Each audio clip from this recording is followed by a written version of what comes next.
अब 100 दिन से ज्यादा हो गए।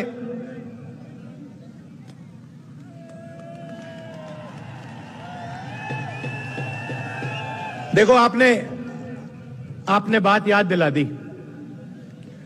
मैं कुछ और कहने जा रहा था, आपने डाइवर्ट कर दिया। ये जो आपने किया, देखिए भैया, उनसे बात कर रहा हूं। पुलिस जी, जो आपने अभी ये किया ना, इसने मेरे दिमाग को थोड़ा डाइवर्ट कर दिया। मैं पहले कुछ और कहने जा रहा था, अब दूसरे रास्ते से निकलेंगे। यात्रा अब 100 दिन से चल रही है।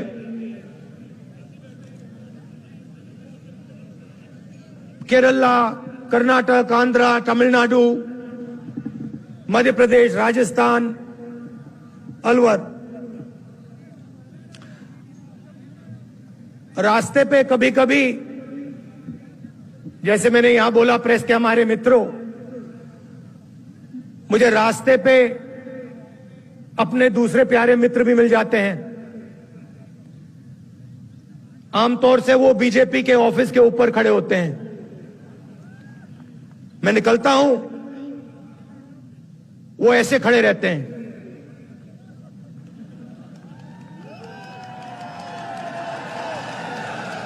और मैं क्या करता हूं, मैं देखता हूं, पहले मैं उनसे यूं करता हूं, हाथ ऐसे रखते हैं। राहुल गांधी को वेव नहीं कर सकते, करना चाहते हैं मगर अलाउ नहीं है। मैं थोड़ा और करता हूं, फिर उनमें से एक दो यहां से हाथ हिला के यूं कर देते हैं, और फिर मैं आमतौर से जो आपने मुझे किया मैं करता हूं। कभी कभी वो देख के ऐसे करते हैं कि बात नहीं कर सकते ना, आते नहीं है, मना है। मैं नफरत नहीं करता उनसे, विचारधारा के खिलाफ लड़ता हूं, मगर वो अच्छे लगते हैं मुझे, सारे जीव अच्छे लगते हैं। तो कभी कभी वो यूं करते हैं, मतलब क्या कर रहे हो तुम, क्या कर रहे हो? कन्याकुमारी से लेकर श्रीनगर जा रहे हो। उनके नेता कभी कहते हैं राहुल गांधी क्यों चल रहा है। ये मेरे दिमाग में था, थोड़ी देर के लिए मैं सोच रहा था, ये मैं कर क्या रहा हूं? पैदल चल रहा हूं, लोगों से मिल रहा हूं, गले लग रहा हूं, क्या कर रहा हूं? और जवाब मिल गया।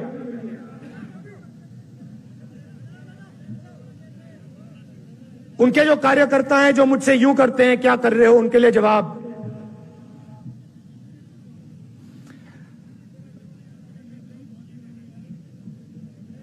नफरत के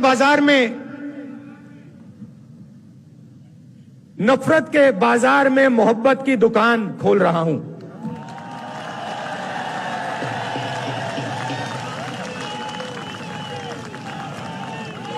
आप मुझसे नफरत करो, आप मुझे गाली दो, यह आपके दिल की बात है। आपका बाजार नफरत का,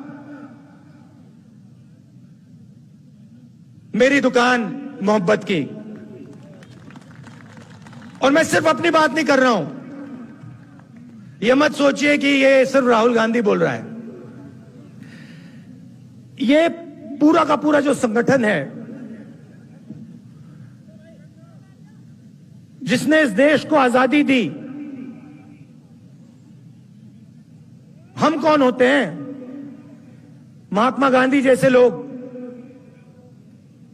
जवाहरलाल नेहरू, सरदार पटेल, अंबेडकर जी, आजाद, इन सब ने नफरत के बाजार में मोहब्बत की दुकान खोली थी। यही हम करते हैं। तो यह है मेरा जवाब बीजेपी के सब लोगों को। आइए, आप भी नफरत के बाजार में मोहब्बत की दुकान खोलना शुरू कीजिए। अंत में आपको करना पड़ेगा, क्योंकि हमारा धर्म हमारा देश मोहब्बत का देश है, नफरत का नहीं है।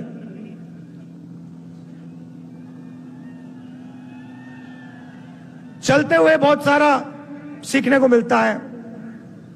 कई चीजें अच्छी लगती हैं, कई चीजें इतनी अच्छी नहीं लगती हैं। तो शुरुआत में सरकार की प्रशंसा करता हूं। शायद देश में सबसे बेहतर स्कीम गरीबों के लिए राजस्थान में है।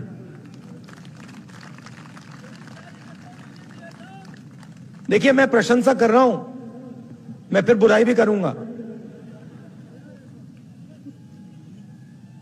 सच बोलूंगा मैं। तो चलते हुए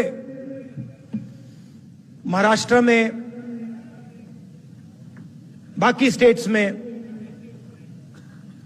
रास्ते पे लोग मिलते थे, कहते थे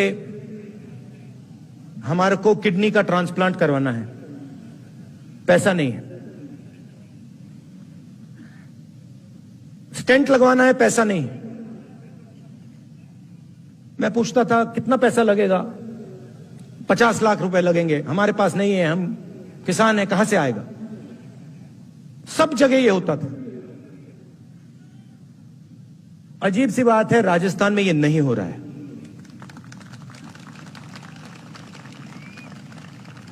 कल पहली बार 2 लोगों से मिला। एक बच्चा इतना बड़ा, उसका कॉक्लियर इंप्लांट हुआ था,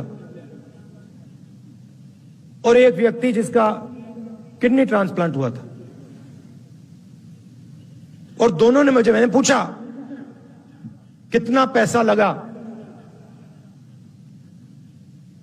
फ्री में हुआ, मुफ्त में हुआ।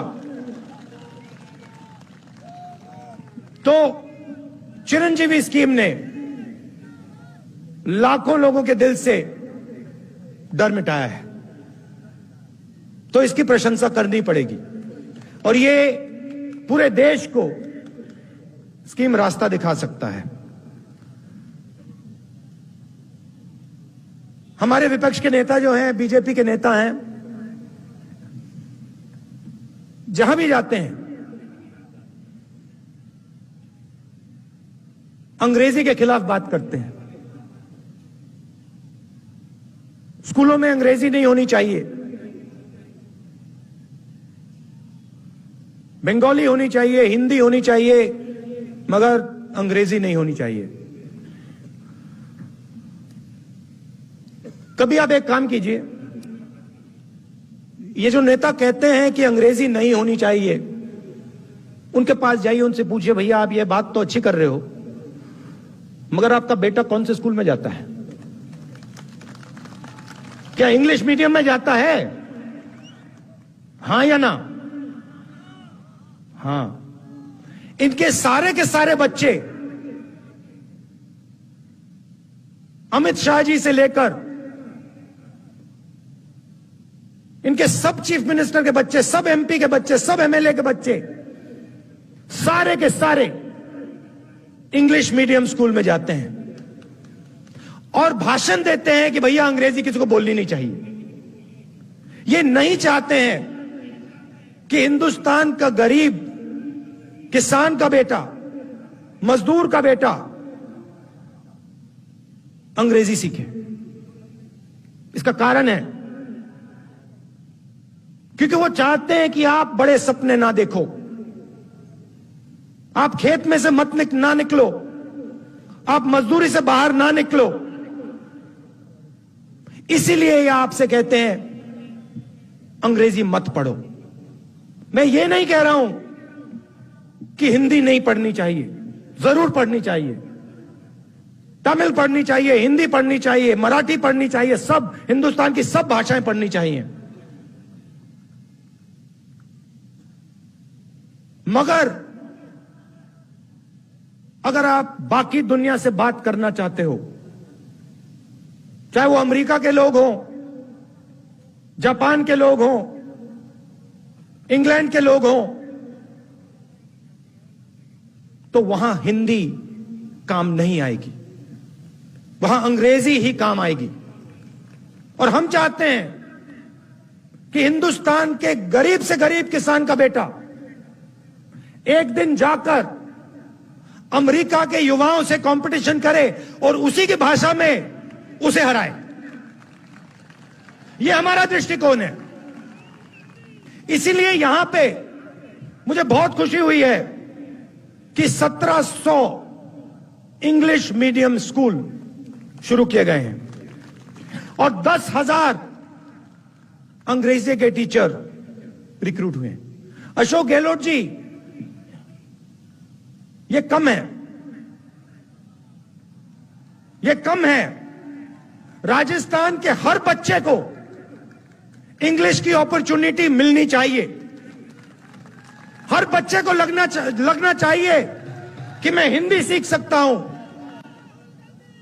मैं अपनी मातृभाषा सीख सकता हूं, मगर मैं पूरी दुनिया के साथ कम्युनिकेट कर सकता हूं, मैं पूरी दुनिया के साथ बातचीत कर सकता हूं। अगर मुझे जरूरत पड़ी तो अमेरिका में जाके मैं हिंदुस्तान का झंडा लहराऊंगा। तो यह भी आपने काम बड़ा अच्छा किया है। तीसरा काम जो मुझे बहुत अच्छा लगा, आपने महिलाओं को सैनिटरी नैपकिन देने का काम किया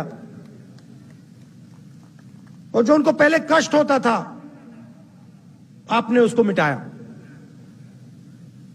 यहां जो पुरुष हैं इनको ये छोटी सी बात लगती है, मगर इस बात को महिलाएं समझेगी ये छोटी सी बात नहीं है, ये बहुत बड़ी बात है।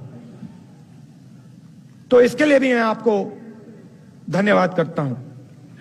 मनरेगा स्कीम जो गांव में होता था उसको आप शहर में लाए, उससे भी राजस्थान के युवाओं को जबरदस्त फायदा हो रहा है।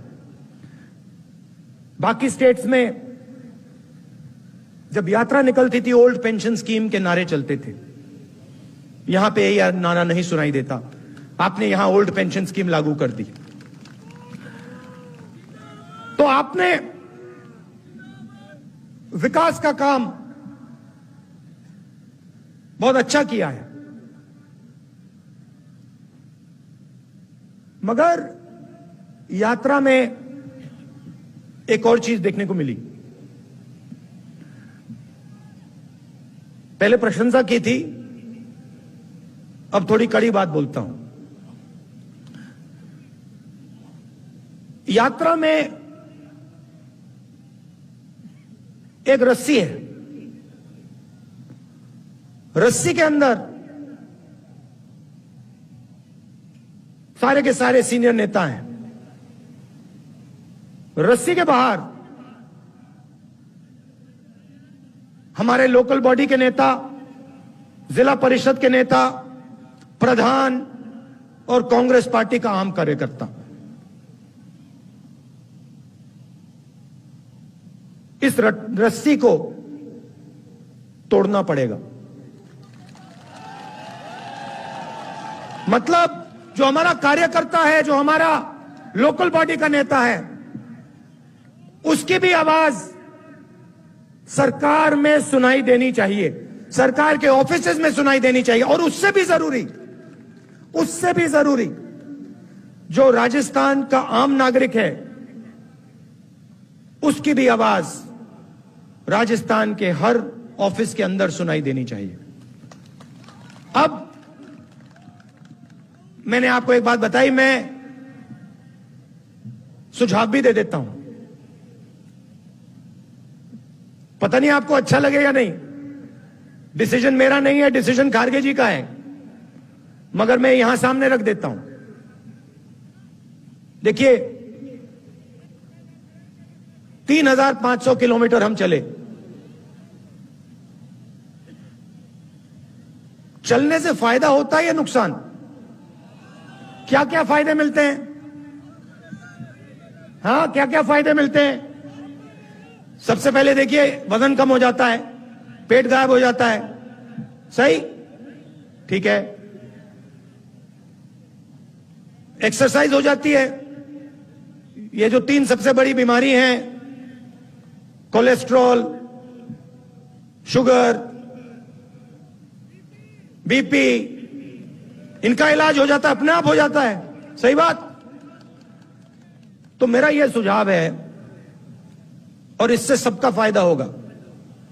जैसे ये भारत यात्रा जो है, ये एक सोच है, ये एक यात्रा नहीं है।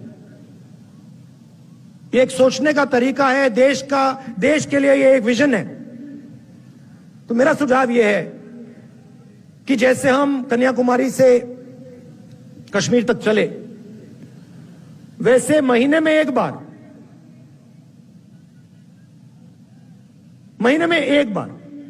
पहले मैंने सोचा हर 15 दिन, मगर अब मैं कह रहा हूं महीने में एक बार कर लो। राजस्थान की पूरी कैबिनेट राजस्थान के सड़कों पे चले। आपने दिखा दिया है कि आप 25 किलोमीटर चल सकते हो। 25 किलोमीटर चला है सबने। मैं कह रहा हूं 25 मत चलिए, 15 चलिए। हर महीने एक दिन चुन लीजिए। आपके 30 मंत्री हैं, 33 डिस्ट्रिक्ट हैं। एक मंत्री को एक डिस्ट्रिक्ट दीजिए, 15 किलोमीटर चलाइए, जनता के बीच में डालिए। सारे के सारे, ये देखो मजा आया ना। इसमें होता क्या है मैं आपको बताऊं। इसमें होता क्या है, आदमी छुप नहीं सकता। अब देखिए मेरे पास लोग आए, कहते हैं राहुल जी हमारे गांव में पानी में फ्लोराइड है। अगर पूरी राजस्थान की सरकार महीने में एक बार, मैं हर रोज नहीं कह रहा हूं, महीने में एक बार चल ले, तो जो भी लोगों की कठिनाई होगी वो यात्रा में आकर आपके पास सीधा आ जाएंगे और आप उनकी मदद कर पाओगे। बात वहां नहीं रुकती, आपकी फिटनेस बढ़ जाएगी, शुगर की बीमारी खत्म हो जाएगी, अस्पताल जाने की जरूरत नहीं होगी। तो ये मेरा सुझाव है, खारगे जी के लिए सुझाव है, गहलोत जी के लिए सुझाव है। अगर ये करना चाहें, मुझे लगता है इससे कांग्रेस पार्टी का, राजस्थान का और हमारे सब नेताओं का फायदा होगा। क्या लगता है आपको? सही बात है।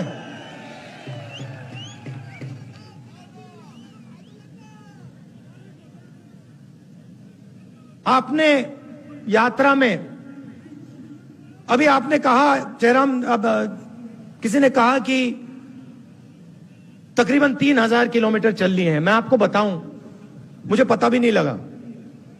आप देखिए मेरा चेहरा देखिए, जितनी थकान कन्याकुमारी में थी अभी है, तो मुझे थकान ही नहीं हो रही, मुझे मजा आ रहा है, अच्छा लग रहा है। और थकान क्यों नहीं हुई कि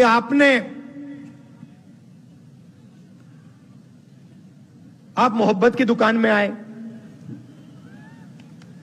आप मिले, आप गले लगे, और आपने हम सब की, सिर्फ मेरी नहीं, हमारे सब नेताओं की, सब कार्यकर्ताओं की मदद की।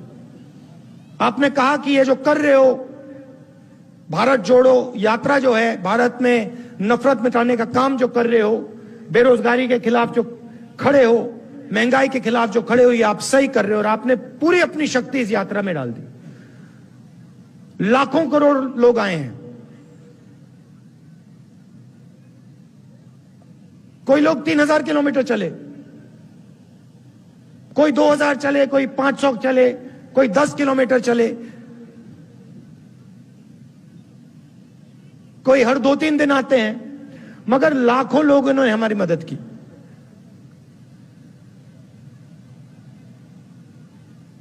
हर रोज 6-7 घंटे हम चलते हैं, आज मेरा भाषण थोड़ा लंबा हो गया, मगर आमतौर से हम 7-8 घंटे आपकी बात सुनते हैं, किसानों की बात, मजदूरों की बात, और फिर 15 मिनट हम आपकी बात रखते हैं। दो चीजें मैंने इन सड़कों पे सुनी जो मैं अशोक गहलोत जी से कहना चाहता हूं। काफी चीजें मैंने उनको बताई हैं, मगर ये दो चीजें मुझे भविष्य के लिए महत्वपूर्ण लगी। पहली चीज ये कि जो हमारे आदिवासी भाई बहन हैं, जो ट्राइबल बिल में उनको हक दिया गया है, जमीन का जो हक दिया गया है, उसको राजस्थान की सरकार जल्दी से जल्दी 100% इंप्लीमेंट करके दिखा दे। आदिवासियों के बारे में मैंने कहा, भाषण में कहा कि बीजेपी आपसे कहती है कि आप वनवासी हो। आप वनवासी नहीं हो, आप आदिवासी हो, आप हिंदुस्तान के ओरिजिनल मालिक हो, और इसीलिए यह काम, यह आपका हक है, और यह काम कांग्रेस पार्टी को राजस्थान में, बाकी देश में कर देना चाहिए। बिल बहुत अच्छा है, बहुत लोगों को फायदा मिला, मगर लोग अभी छूट गए हैं और उनकी मदद होनी चाहिए। और दूसरी बात, 21वीं सदी में जिसको हम गिग वर्कर कहते हैं, जो उबर चलाते हैं, ओला चलाते हैं, जोमेटो के लिए काम करते हैं, जो डिलीवरी का काम करते हैं, छोटे छोटे काम करते हैं, उनके बारे में हमें सोचना है। जो सरकार में काम करता है उसे सरकार पेंशन देती है, उसकी रक्षा करती है, मगर जो लाखों लोग, करोड़ों लोग गिग इकोनॉमी में काम करते हैं, उनका कोई सोशल सिक्योरिटी का सिस्टम नहीं है, उनका कोई पेंशन का सिस्टम नहीं है, उनकी रक्षा नहीं होती है। तो इसके बारे में भी सरकार को सोचना चाहिए। मेरा सुझाव है कि उनके लिए सरकार एक तरीका निकाले कि उनकी भी रक्षा हो, उनको पेंशन जैसे सुविधाएं मिले, और जो लोग उनके काम का फायदा उठाएं उनको भी फायदा मिले। एक बार फिर आप सब आए, दिल से मैं आपका धन्यवाद करना चाहता हूं। और जैसे मैंने कहा, आप सब नफरत के बाजार में मोहब्बत की दुकानें खोलिए। धन्यवाद।